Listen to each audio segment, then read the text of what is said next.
HSC 26-27 এবং বর্তমানের admission candidate শিক্ষার্থীরা, তোমাদের জন্য মূলত ভিডিওটি। তোমাদের সামনে অ্যাডমিশন, আবার যারা 26-27 আছে তাদের সামনে একাডেমিক বোর্ড পরীক্ষা, এরপর তাদের অ্যাডমিশন দিতে হবে। অ্যাডমিশন পরীক্ষায় সব থেকে বড় প্রবলেমটা হচ্ছে যে আমাকে একটা ভালো জায়গায় চান্স পেতে হবে। এখন চান্স পেতে গিয়ে বা পরীক্ষা দিতে গিয়ে আমাদের প্রবলেমটা হয় কি, যে আমরা আশানুরূপ মার্ক পাই না। যেমন মেডিকেলে 100-র মধ্যে কখনো 65+, কখনো 70+ মার্ক পেলে আমাদের চান্সটা হয়ে যায়। কিন্তু আমরা এই মার্কটুকু তোলার জন্য যে কি পরিমাণ পরিশ্রম করতে হয়, কি পরিমাণ যে পড়াশোনা করতে হয়, এই বিষয়ে আমরা অনেকেই জানি না, বা এটা সঠিক গাইডলাইন সম্পর্কে আমরা অনেকেই জানি না। আমরা শুধু পড়তে থেকে আমরা শুধু মনে করি যে মেডিকেল, ভার্সিটি, ইঞ্জিনিয়ারিং এগুলো প্রিপারেশনের জন্য যত বেশি পড়বো তত বেশি হয়ে যাবে। দেখো, বর্তমান সময়ে যে কথাটি প্রচলিত, নট হার্ড ওয়ার্ক, যে কোনো কাজ করো স্মার্টলি।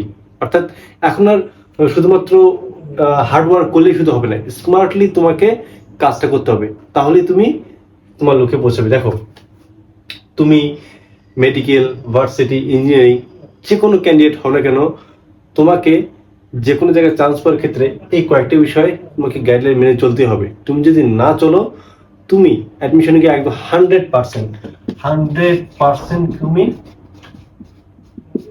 ধরা খাবা, একদম তুমি ধরা খাবা। দেখো, তুমি তো ঢাকা শহর থাকতে পারো, না থাকতে পারো, তাই না? ঢাকা শহর বা কিছু কিছু শহর আছে যেসব শহরে শিক্ষার্থীরা অনেক বেশি এগিয়ে থাকে, তাদের পড়াশোনার লেভেলটাই হচ্ছে আলাদা। দেখা গেলো কি, যে তুমি ফার্স্ট ইয়ার বা সেকেন্ড ইয়ার যে বইগুলো 1-2 বার শেষ করেছো, সেখানে দেখা যায় কি ঢাকা, এবার চিটাগাং বা কিছু কিছু রাজশাহী আছে, এরা মনে করো যে বই একদম ফালা করে করছে। এখন অ্যাডমিশনের ক্ষেত্রে কে এগিয়ে থাকবে? অবভিয়াসলি ওই সেটা, তুমি যেখানে 10-20 বার একটা বই শেষ করে তুমি অ্যাডমিশনের পরীক্ষা দিতে যাচ্ছ, আরেকজন 100 বার শেষ করে সে তোমার সাথেই প্রতিযোগিতা করছে, তাহলে কে চান্স পাবে? অবশ্যই সে। তো এই জন্য অ্যাডমিশনে তোমাকেও এগিয়ে রাখতে হলে তোমাকে এই বিষয় মনে রাখতে হবে। প্রথমত হচ্ছে রিলেটেড বুকস। তুমি এইচএসসি 26-27 বা অ্যাডমিশন ক্যান্ডিডেট যেটা হও না কেন, তুমি এখনই ওই রিলেটেড বইগুলো তুমি কিনবা। যারা এখন অ্যাডমিশনের জন্য প্রস্তুতি নিচ্ছ, অবশ্যই তারা হয়তো কোচিং সেন্টার থেকে বইগুলো পেয়ে গেছো বা বইগুলো কিনছো। আর 26-27 যারা আছো, তোমরা দ্রুত যে মেডিকেল, ভার্সিটি, ইঞ্জিনিয়ারিং পড়তে চাও, ওই রিলেটেড বই কিনবা। এবং এটার জন্য দেখো, তোমার মেডিকেলের জন্য আলাদা সিরিজে বই আছে, ভার্সিটির জন্য, ইঞ্জিনিয়ারিং জন্য। আমি আস্তে আস্তে ডিটেলসে সবগুলো বলবো আরেকটা ভিডিওতে। জাস্ট শুধু বললাম যে রিলেটেড বুকস, অর্থাৎ মেডিকেলের জন্য তুমি জয়গুলো নিতে পারো, ইঞ্জিনিয়ারিং এর জন্য তুমি রয়্যাল আছে, উদ্ভাসী আছে, ভার্সিটির জন্য অনেক ভালো ভালো তুমি নিতে পারো।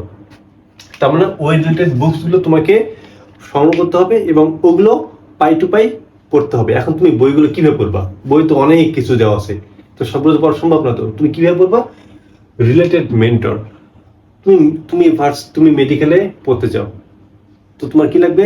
মেডিকেলে একটা ভাই কিভাবে চান্স পেয়েছে ওই রিলেটেড গাইডলাইন লাগবে। ভার্সিটির ক্ষেত্রেও সেম, ইঞ্জিনিয়ারিং এর ক্ষেত্রেও সেম। একটা ভাই বুয়েটে পড়ে, সে যদি তোমার যদি মেন্টর হয়, কেমন হয়? খারাপ হয়? অবশ্যই না। তো তুমি রিলেটেড বইগুলো কিনলা, কেনার পর তুমি যেভাবে হোক ফেসবুকের মাধ্যমে, বর্তমান তো অনলাইন, ফেসবুকের মাধ্যমে হোক বা যেভাবে হোক, তোমার আশেপাশে যদি থাকে তোমার কোনো মেডিকেল ভাইয়া, ভার্সিটি বা ইঞ্জিনিয়ারিং, তোমার যেটা পছন্দ তোমার, তুমি সেই ভাইয়ের সাথে কন্ট্যাক্ট করবে যে ভাইয়া আমি তো মেডিকেলে পড়তে চাই, আমাকে গাইডলাইন দেন যে এই বইগুলো কিভাবে পড়বো, কারণ তারা তো এই বইগুলো পড়েই তো ওখানে চান্স পাইছে, তাই না? তো এই রিলেটেড মেন্টরগুলো তোমাকে পাশে রাখতে হবে, তাছাড়া তুমি ভালো গাইডলাইন পাবো না। শুধু বোকার মধ্যে পড়তেই থাকবে। ওকে, 3 নাম্বারটা হচ্ছে স্টাডি। তুমি অ্যাডমিশনের জন্য বইও কিনলা, কিভাবে পড়বা? মেন্টর তোমাকে সব গাইডলাইন দিল। এরপর কি? স্টাডি। আমার অ্যাডমিশনের সময়, আমি যখন ফার্স্ট ইয়ারে ছিলাম, তখন ফার্স্ট ইয়ারে আমি মেডিকেলের জন্য জয়কুলি নিয়েছিলাম,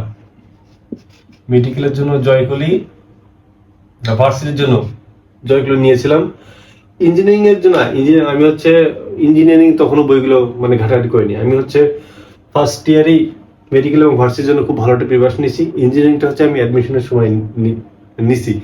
তো আমার টার্গেট ছিল মেডিকেল, এই জন্য মেডিকেলের আমি বেশি ঝোঁক ছিলাম, বেশি বইগুলো পড়তাম। এবং সেক্ষেত্রে হচ্ছে আমার ওই জয়গুলির সাথে মানে সাথে কিন্তু কিছু রাইটারের নাম লেখা থাকে এবং তার নাম্বার দেওয়া থাকে। তো আমার সময় এক ভাই ছিল হচ্ছে মনির ভাই, ভাইটা হচ্ছে সোহরাওয়ার্দী, এটা হচ্ছে SHMC সোহরাওয়ার্দী মেডিকেল কলেজে তিনি পড়াশোনা করতেন। এখন তিনি বিসিএস ক্যাডার হয়ে গেছেন। তো মনির ভাই, আপনাকে স্যালুট। আপনি আমাকে অনেক সাহায্য করেছেন, আপনাকে অনেক বিরক্ত করেছি। এই ভিডিওটা যদি কখনো ভাইয়ের সামনে যায়, ভাই আপনাকে স্যালুট। যাই হোক, ভাইয়ের কারণে কিন্তু আমি আর্ম ফোর্স মেডিকেলে চান্স পেয়েছিলাম। এরপর তো তোমাকে আমি যেভাবে বললাম যে তুমি এখন ফার্স্ট ইয়ারে হও, সেকেন্ড ইয়ার হও, ফার্স্ট ইয়ার বলতে কি যারা এখন নিউ কামার, যারা নতুন আসছো, বা তুমি যদি সেকেন্ড ইয়ার থাকো, যত বেশি চাপ হোক, তুমি অন্তত আধা ঘন্টা বা 1 ঘন্টা হলেও প্রতিদিন সময় দাও। এবং অ্যাডমিশনের জন্য তো কোনো কথা নেই, তুমি ভার্সিটি মেডিকেল বা ইঞ্জিনিয়ারিং যেটার প্রিপারেশন নাও, মেন্টর লাগাও। ভাইয়া এটা বুঝতেছি না কিভাবে পড়বো, ভাইয়া আমি এটা সলিউশনটা কিভাবে হবে, কই পাবো, কিভাবে পড়বো, ফোন দিয়ে বলবারে ভাই।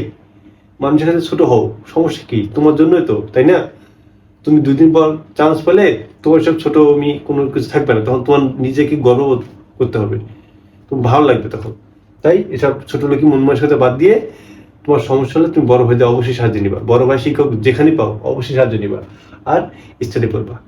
ওকে, তো আশা করি এই 3টা জিনিস যদি তুমি মেনটেন করতে পারো, ইনশাল্লাহ তুমি কোথাও না কোথাও চান্স পাবা। তোমাদের জন্য শুভকামনা।